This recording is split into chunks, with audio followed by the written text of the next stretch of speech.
and gentlemen, Nick here, and welcome to my updated 13th Doctor top 10 episodes slash stories ranking.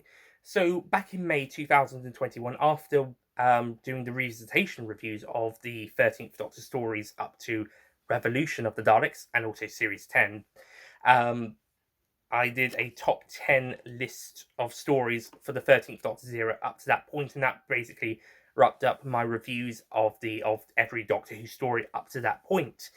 And now, with Series 13 having come out and the 2022 specials, I thought I'd update the list to include those and serve as the end of the era ranking, much like the first 12 Doctors ones had been for them, whilst the previous version had been just a at this point in time one. So this updated ranking will now include episodes from Series 13 and the following three specials. Although there will be plenty of ones from Series 11 and 12 still on here. Also, as you might have gathered, I am dressed for the occasion. Yeah, basically celebrating the 13th Doctor in all her glory before we wrap up her tenure. Ooh, appropriate mug. So, yeah. Let us get started with the updated 2023 edition of the 13th Doctor's top 10 stories ranking. Before we get started, a few other points. First of all, there will be a comparison list of the two rankings at the end, the 2021 edition and compared to the 2020 edition, with the new episodes included in this new list. Also, I will be talking about the Flux episodes as individual episodes and not the full story, like I did with Trial of a Time Lord. So with that one, I did Mysterious Planet, Mind Warp, etc. Individually, those segments of those 2 to 4 episodes segments. Well, and the same will be done with the 6 individual episodes for Flux here. So Halloween Apocalypse, War at the Sontarans, etc. So without out of the way, before we get onto the list, the dishonourable and honourable mentions. Dishonourable mention first. Now, many people will say that Series 12's final episode, The Timeless Children, is the absolute worst episode of the Jodie Whittaker era. But believe it or not, there is one even worse. And even that, it being the worst episode of the Jodie Whittaker era, in my opinion, it's still not the absolute worst thing to ever happen to this programme. And that is Orphan 55 from Series 12, aka Season 38.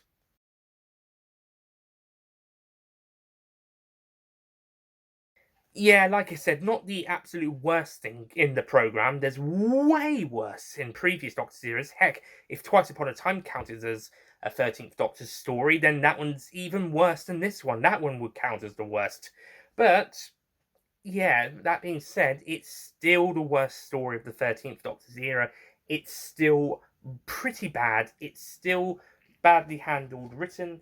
There's terrible twist about it being Earth, and the ending, it doesn't work, and it's very preachy. The Doctor's more interested about getting the audience to be aware of global warming and trying to do something about it than actually going back and trying to save some people. There's too many supporting characters. Some of them are pretty annoying. The only good thing about it is the fact that the Benny meme has become quite funny. Even though it's really annoying in the episode. The dregs aren't really that great monsters and not that great designs. The only real, again, good thing about this is that they get a callback in Can You Hear Me as Ryan's Nightmare in that one. But, well, part of it anyway. The best stuff is in the first 15 minutes where they do go to the new location, have a bit of fun there, and the dregs make their first attack. But then as the episode goes along, it starts to lose its way. I'm not sure exactly what went wrong here, though. Also, we had that big, important story arc set up in the last episode, and it feels like this is going to be the main focus going forward. And then this episode just goes back to business as usual from Series 11. Nicola Tesla does something similar to that, but that one's at least a good, entertaining episode doing that, and there's a bit more character stuff there. This one, yeah, this one's just this one's a dud. This one's a bit of a dud. When people say they aren't really big fans of this era, this is one of the episodes I can nod and agree with on that statement because yeah, this one's not good.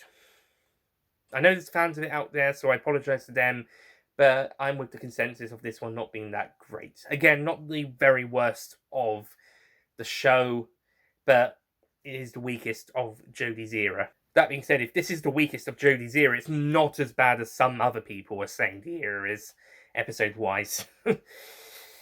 Moving on to my honourable mention, however, and this is a much more fun and enjoyable episode despite some dodgy politics this time round. So, whilst the politics in Orphan 55 were well meaningful, even if handled really well, this one is a bit more dodgy, and you're like, wait, what?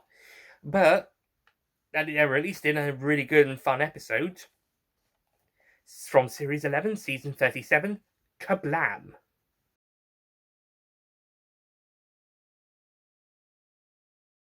Yeah, so this one's a really fun ride. It's basically the Doctor and companions go to Space Amazon and they try to solve a mystery that someone needs help, and they need to try and find out what the problem is and resolve it. And it's a pretty good, interesting mystery. The reveals are handled well. Supporting characters are pretty interesting. Again, the politics aren't brilliant, but at least it's still a fun, entertaining episode. Definitely also a recommended one for newcomers to the 13th Doctor's era, as just this fun, enjoyable sci-fi romp, which, after the pretty emotional string-pulling Demons of the Punjab and ahead of the Witchfinders, which puts the characters, especially the female characters, in a very dangerous position because of who they are, much like Rosa did for Ryan and Graham, although it's just the Doctor and not the Doctor and Yaz in the Witchfinders case. But yeah, because of who they are put in pretty mortal danger due to the subject matter of the episodes. So we need a fun, enjoyable episode in between these two to relieve the tension, much like Arachnids in the UK and Taranga Conundrum between Rosa and Demons. The difference between this one and those two is this one's actually good. Okay, on to the top 10 proper with number 10. And I was speaking about Nikola Tesla just a few moments ago, and, well, that's number 10.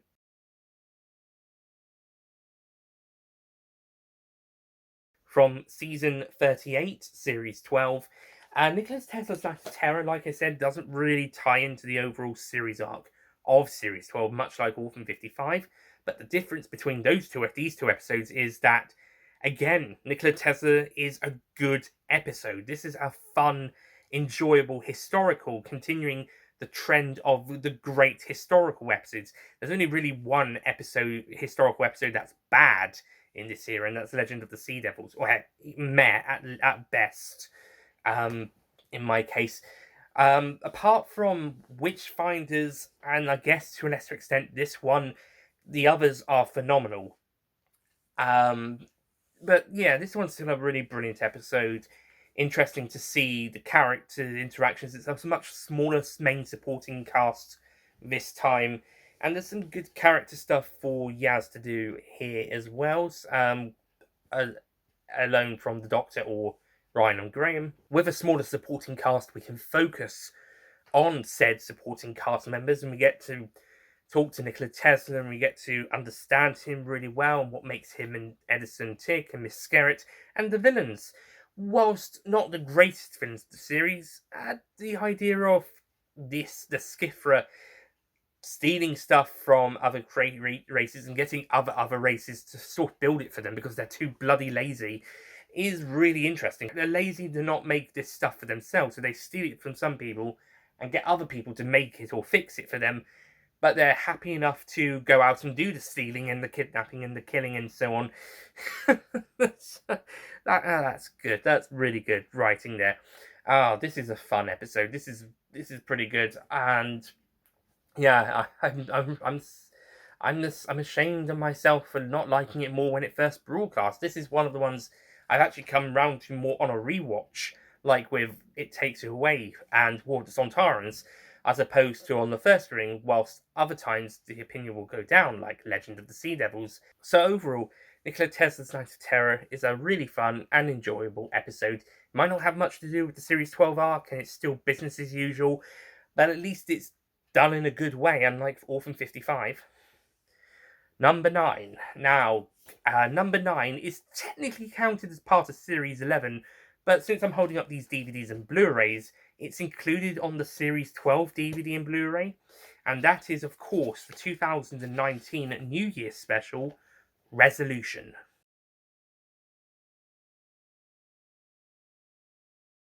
Counted as part of Series 11 or Season 37, but like I said, included on the Series 12 DVD and Blu-ray, so at least it got that.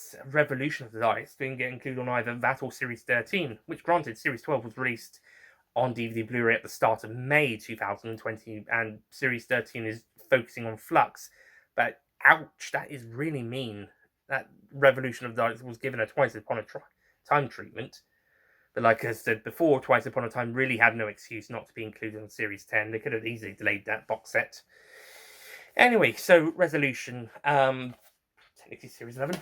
But yeah, Resolution, again, is a really fun, enjoyable, and epic Dalek story. This is where the style of Series 11 meets the style of Series 12 in a pretty decent bridge between those two series styles, as it's kind of connects the two together really well with this pretty cool Dalek story, which is the best one since Stolen Earth Journey's End in 2008. Although there is one that is even better coming up, but yeah, this one was a pretty damn epic story and really well made and handled. The only kind of niggle is that the Ryan relationship with his dad doesn't quite fit in with the rest of the story, and it definitely is the start of some of those tropes that were going to pass on to Series 12 and 13, with the location hopping, terrible text fonts, and basically trying to stuff more into the plot than what may be needed. This one doesn't handle it so badly as the other ones, and it's more of a kind of a case of the Series 11 episodes merging into what Series 12 is going to be like. And at the time, this is what I was hoping for with Series 12. I wanted something more like this. But yeah, overall, it's kind of more of its own one-off, and it's a really, well, as well as also the first of a duology of stories with Revolution of the Daleks, but it's still a really good and really fun New Year special, and definitely another worth watching one, especially for newcomers of this era, though watching the previous two and maybe some other episodes from the series would have make it more sense off for the character levels. But for a jolly, fun New Year ride, it's definitely one to check out. And sticking with Series 11 episodes that don't have the proper titles at the beginning of the episode, number 8 is the very first episode for the Jodie Whittaker era, The Woman Who Fell to Earth.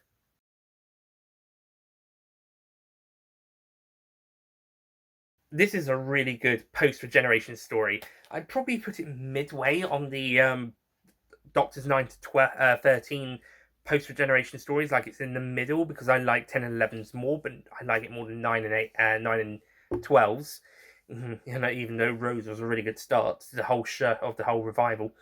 And counting classic series, I would put it below 2 and 3s as well.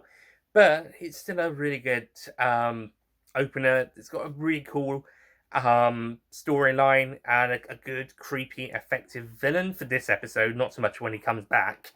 And a good introduction to the new companions and also Grace, who's mainly in this one episode, but has a couple appearances elsewhere in the series. And yeah, it's a nice, simple, effective story. Yeah, it's got a bit of a slow pacing in places, but it's the post-regeneration episode. You're going to get that a little bit. It's not all high-octane action. There's going to be bits where the Doctor needs to take it easy, but still have to try and stop the villain. But yeah, overall, this is a pretty good and effective start to the 13th Doctor's era, and a good start to kick off Series 11 as well. Number 7, going from the very beginning of the 13th Doctor's era to the very end with her final episode, the BBC Centenary special, which serves as the last of the Series 13 2022 specials, The Power of the Doctor.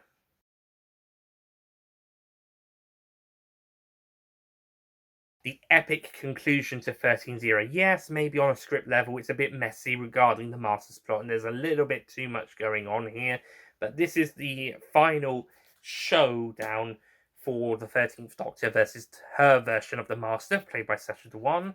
known as the Spy Master, thanks to his being revealed as such in Spyfall.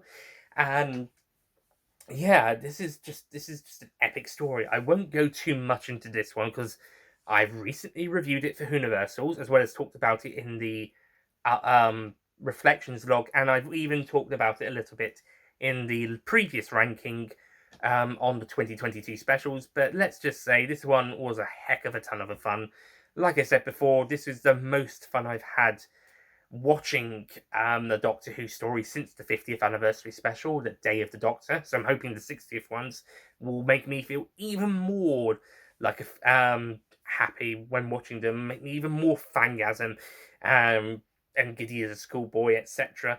That type of thing. Hopefully they'll do that even more.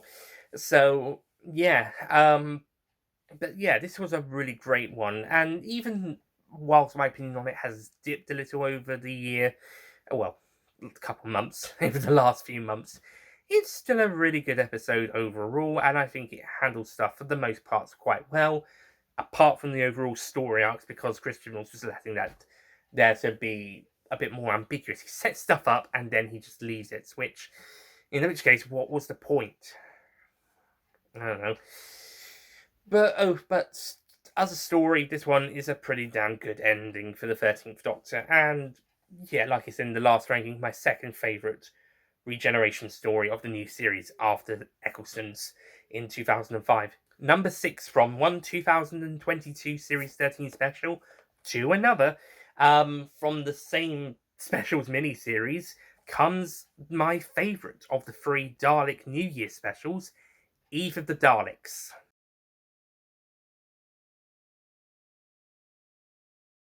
Both of these from Series 13 specials, or Season 39 specials, or 2022 specials.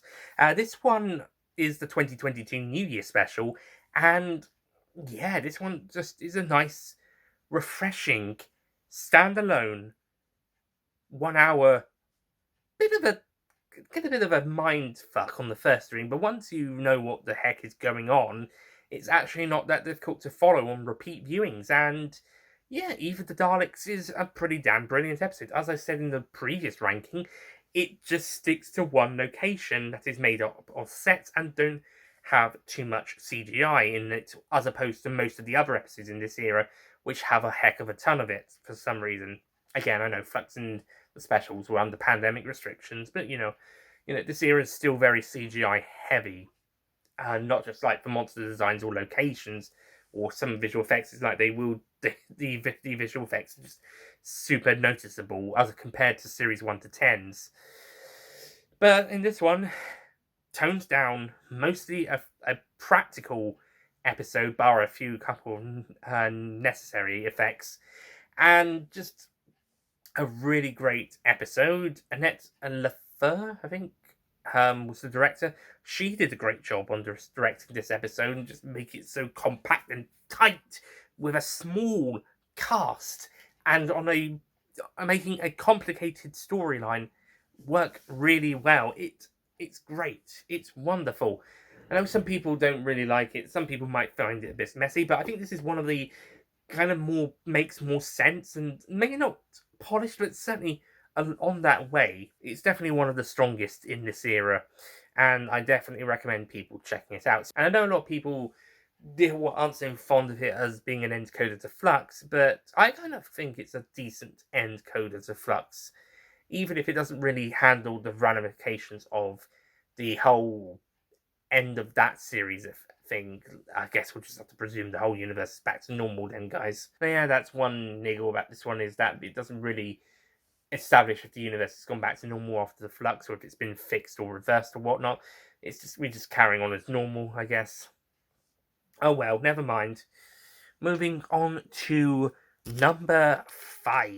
And speaking of episodes from Flux, we're on to our first Series 13 episodes days into special to discuss, and that is from Series 13, or Season 39, Flux Chapter 2, War of the Sontarans.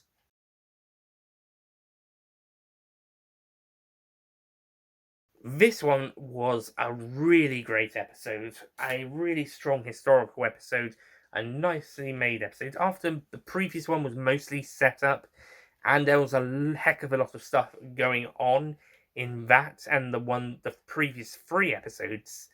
This one kind of calms it down a bit to focus on the historical Sontaran and the Crimean War angle, playing with time, and then messing around in Liverpool as well, present day Liverpool, with a little bit of stuff at the Temple of Atropos to tie in with the overall story. But this one mostly focuses on the Sontarans in the Crimea and modern day Liverpool storyline, and it works really well. The Sontarans are at their best since 2008, and with the new actor, I think it's Jonathan Wash or Jonathan Watson or something. Not confused with John Watson from Sherlock, or any of the Sherlock Holmes stuff. But he is fantastic as the Sontaran generals and commanders in this series, and Dan Starkey is brilliant as well as the Sontarans in these episodes. Great historical figure with Mary Seacole in there, and some great stuff with her, and there's some pretty cool sci-fi elements here as well. It's a pretty damn fun episode, and one of Flux's stronger episodes, along with the next one on this list, number 4, also from Series 13, Season 39. It is Flux Chapter 4, Village of the Angels.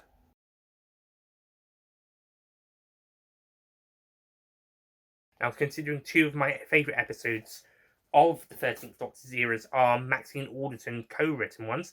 I say co-written because Haunting probably was co-written with Chibnall. He just decided not to credit himself, despite crediting himself as a co-writer on the 3 previous episodes. And he probably only did the main stuff tying in with the Flux arc in this episode. The main plot is probably Alderton's for this episode. But I'm so glad she got to write this one, because Haunting of Villa Diodati is my favourite episode for Series 12, and spoiler alert, it's going to be one of the top 3 episodes on this list. But yeah, I'm so glad she came back. She was going to be a cool writer for the original planned Series 13, and when it was reduced to just 6 episodes written by Chibnall, he at least allowed her to co-write this one. And yeah, it's brilliant. It's bloody amazing. It's the best Weeping Angel episode since Blink. The only real thing I'm not so keen on is that the Weeping Angels don't send people back in time a second time. This could be a thing because of the whole quantum taking the place out of time and stuff, whatever they do in this episode. That could be because of that, but usually the Weeping Angels do like to send people back in time more than once if they feel like they can get more of their life energy out of it. Look at Angels Take Manhattan, for example. So I'm hoping that was just because of whatever they were doing here, and they could send people back in time much further because of this quantum extraction thing or whatnot. From 1901, when Peggy's distant family people are sent back in time, and then they, instead of being sent back in time at the end, they're killed. So yeah, but if it was just because they couldn't be sent back in time further because of the quantum extraction, okay, fair enough. But normally they probably could have been. Other than that, and the fact that the stuff with Bell and Azure doesn't really tie in with the rest of the episode, and only really there to just tie in with the overall Flux stuff, as well as Vinder's mid-credit scene as well, and maybe a few other niggles that I might have had. But other than that, fantastic episode. And it also introduces us to Professor Jericho, one of the best characters in the series. Yay! Oh, you can't go wrong with Professor Jericho. And so, with my favourite episode of Flux and my favourite of the 2022 specials out of the way, that covers all of the new episodes on this list. So the top 3 is definitely staying the same as it was on the previous list. But if you haven't checked that list out yet, or if you can't remember it, or just because I have to finish this video, then okay, let's go back and refresh what my top 3 episodes of the Jodie Whittaker era is overall. Okay, number 3. I've already mentioned it's going to be here in my top 3, and well, here it is, my favourite episode of Series 12, Maxine Alderton and possibly co-written by an uncredited Chris Chibnall as well, masterpiece of the village of Villa Diodati.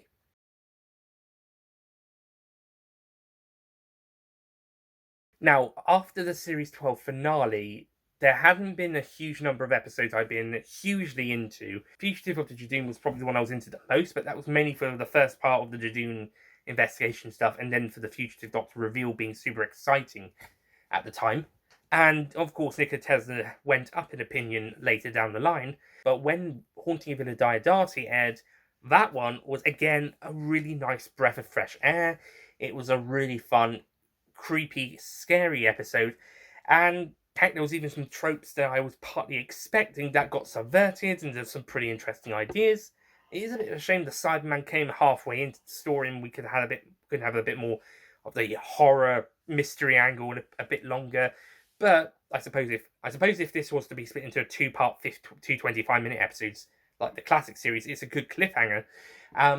But yeah, it still works really well. The second half of the story with the Cyberman side beam searching is still also really well handled, and it's nicely ties in with what's been happening beforehand. This is how you do a really great episode with two styles working simultaneously for just one standalone 50-minute episode, but also kind of focusing on one for the first half and the other for the second half. It just works really well, and I thought this was a really bloody brilliant episode.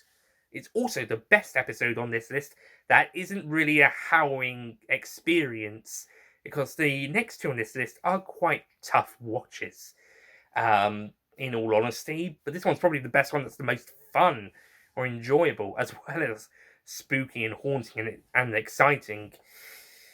Whew, yeah, we need more episodes like this in Village of the Angels. Oh yeah, yes, this is really good. This is great stuff.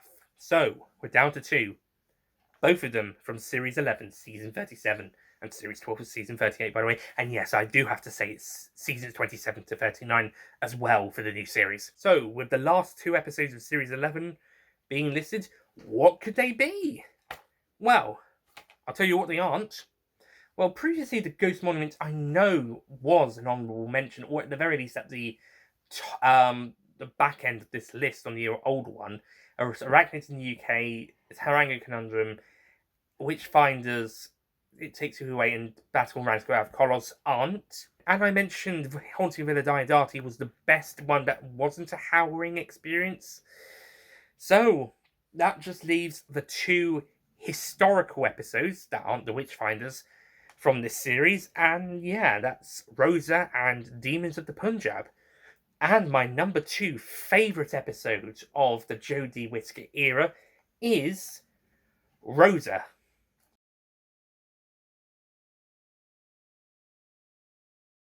Now, this one did used to be my favourite episode up until I did those revisitation reviews back in 2021, and Demons of the Punjab overtook it, so this top 3 list will stay the same as that one. No surprises there.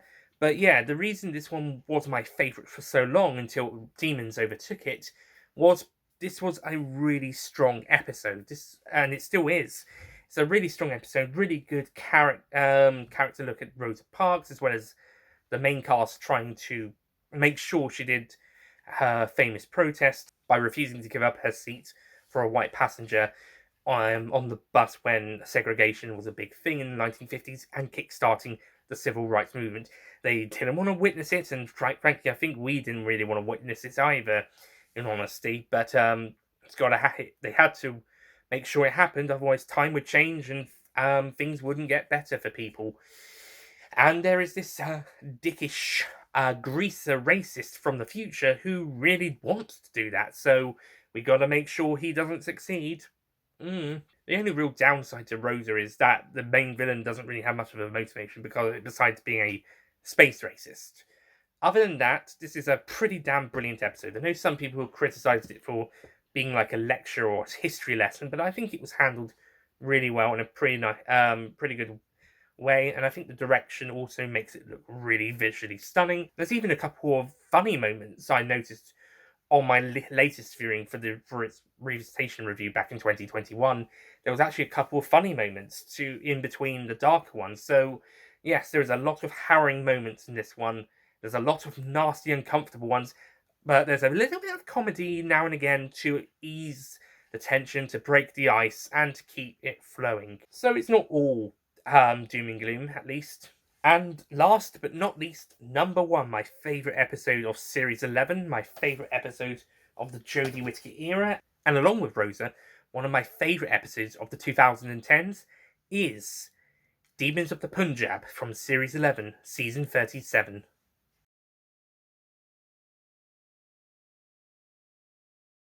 Now, this one's not as harrowing as Rosa. That was probably the most harrowing episode. But it's still got a really grim ending. Well, not grim, it's a sad ending. Downbeat.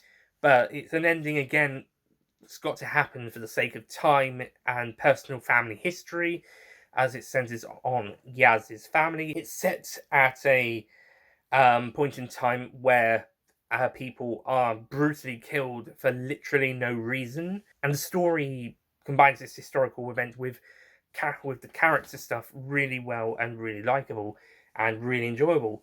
At the time, the aliens did feel a little bit, maybe they didn't have to be here, but on reflection, actually, they do make a lot more sense being here, and it works really well and ties in with the theme of the story greatly. If there was a historical episode of the era of this series that would have benefited best from extraterrestrial presence, it's this one. Whilst Rosa or Witchfinders could have been pure historicals, Rosa especially. But yes, Demons of the Punjab is a brilliant episode, and that is why it's my favourite episode of the Jodie Whittaker era.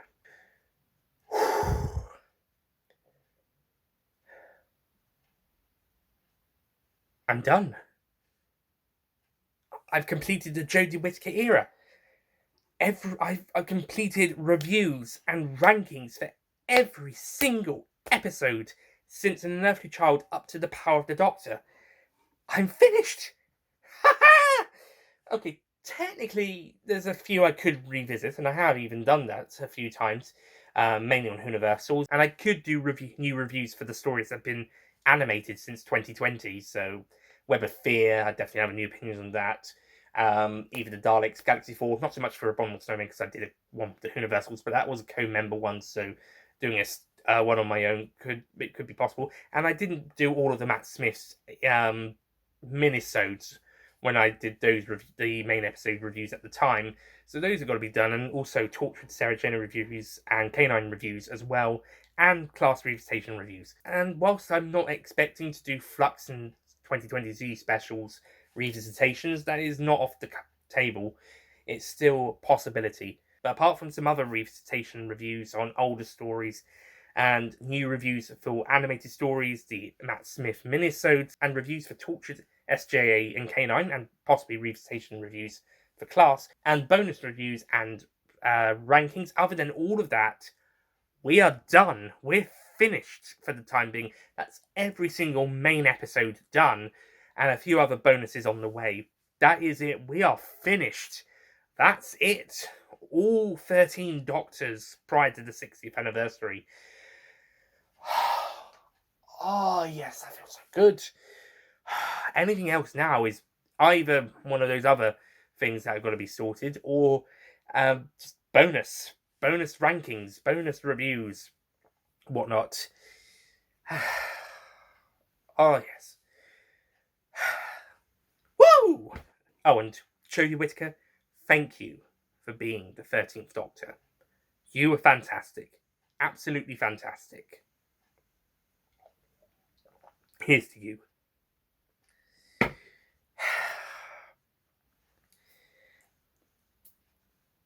And now the time has come for these reviews and rankings.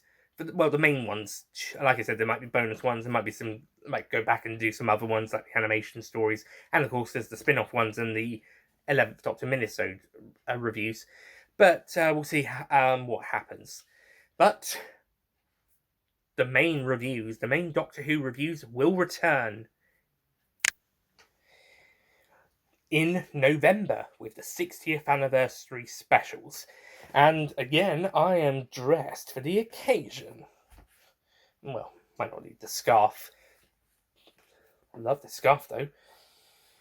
But yeah, anyway, thank you so much for watching my ranking of the top 10 13th Doctor stories, 2023 edition. Next main episode review will be the first 60th anniversary special to be reviewed. But until then, we may do some other stuff in the meantime. Thank you for watching. See you guys then. Goodbye.